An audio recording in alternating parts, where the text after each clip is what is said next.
সেই মসজিদ থেকে বাজার, বিদ্যালয় থেকে আদালত, গৃহ থেকে রণাঙ্গন, তুমি যেই সেক্টরে কথা বলো, যেই অবস্থার কথা বলো, যেই ব্যক্তিকে নিয়ে কথা বলো না কেন, একমাত্র মুহাম্মদ সাল্লাল্লাহু আলাইহি ওয়াসাল্লামের মাধ্যমে যে আমূল পরিবর্তন হয়েছে, one of the most memorable revelation which impressed a new and lasting character on the nation of the Globes, Muhammad সাল্লাল্লাহু আলাইহি ওয়াসাল্লামের মতো এই রকমের একটা জাতি, একটা পৃথিবীকে আর কেউ পরিবর্তন করতে পারবে না।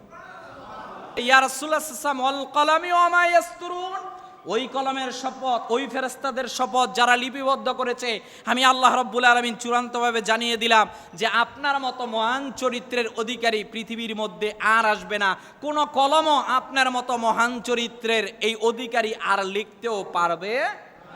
পৃথিবীর ইতিহাস পর্যালোচনা করে দেখেন যে আপনি আইনস্টাইনের কথা বলেন, সক্রেটিসের কথা বলেন, প্লেটোর কথা বলেন, আব্রাহাম লিঙ্কনের কথা বলেন, আব্রাহাম লিঙ্কনকে নিয়ে সবাই একটু মাতামাতি করে। Abraham Lincoln was a great leader, but Muhammad সাল্লাল্লাহু আলাইহি ওয়াসাল্লাম as a learner, as a leader, as a teacher, as a father, as a law maker, Muhammad সাল্লাল্লাহু আলাইহি ওয়াসাল্লাম is the superman in the world. চিৎকার মেরে বলেন সুবহানাল্লাহ।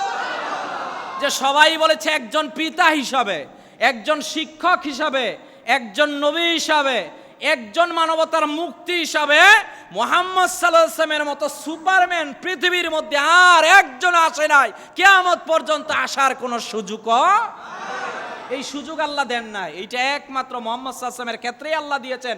এজন্য আল্লাহ রাব্বুল আলামিন এখানে কলমের কসম খেয়ে বললেন, শোনো, একেবারে সেই মসজিদ থেকে বাজার, বিদ্যালয় থেকে আদালত, গৃহ থেকে রণাঙ্গন, তুমি যেই সেক্টরে কথা বলো, যেই অবস্থার কথা বলো, যেই ব্যক্তিকে নিয়ে কথা বলো না কেন, একমাত্র মুহাম্মদ সাল্লাল্লাহু আলাইহি ওয়াসাল্লামের মাধ্যমে যে আমূল পরিবর্তন হয়েছে, one of the most memorable revelation which impressed a new and lasting character on the nation of the Globes, Muhammad সাল্লাল্লাহু আলাইহি ওয়াসাল্লামের মতো এই রকমের একটা জাতি, একটা পৃথিবীকে আর কেউ পরিবর্তন করতে পারবে না, সম্ভব না। মুহাম্মদ সাল্লাল্লাহু আলাইহি ওয়াসাল্লাম যেই পরিবর্তন করেছেন, ভারতের একজন খুব ক্ষুরদার লেখক আছে প্রফেসর শর্মা, তার একটা বই আছে প্রফেট অফ ইসলাম, হিন্দু ধর্মের অনুসারী। সে বলেছে মুহাম্মদ সাল্লাল্লাহু আলাইহি ওয়াসাল্লামের সাথে কেমনে পারবে, কেমনে মুহাম্মদ সাল্লাল্লাহু আলাইহি ওয়াসাল্লামের সঙ্গে সম্ভব যে ওনার সঙ্গে পারবে? এই কারণে সম্ভব না যে ১৫০০ বছর আগে আল্লাহর হাবিব সাল্লাল্লাহু আলাইহি সাল্লামকে যখন পৃথিবীর মধ্যে পাঠানো হয়েছিল, ওই সময়ের মধ্যে জ্ঞানী লোক ছিল, বড় ডাক্তার ছিল, বড় ইঞ্জিনিয়ার ছিল, বড় বড় অনেক সায়েন্টিস্ট ছিল, কিন্তু আল্লাহ রাব্বুল আলামিন কোন গুণ দিয়ে মুহাম্মদ সাল্লাল্লাহু আলাইহি ওয়াসাল্লামকে প্রেরণ করে পৃথিবীর মধ্যে শ্রেষ্ঠ চরিত্রের অধিকারী করে দিলেন? সেটা হলো মুহাম্মদ সাল্লাল্লাহু আলাইহি ওয়াসাল্লামের মতো তৎকালীন জামানায় সত্যবাদী ছিল না। সুবহানাল্লাহ। কি ছিল না?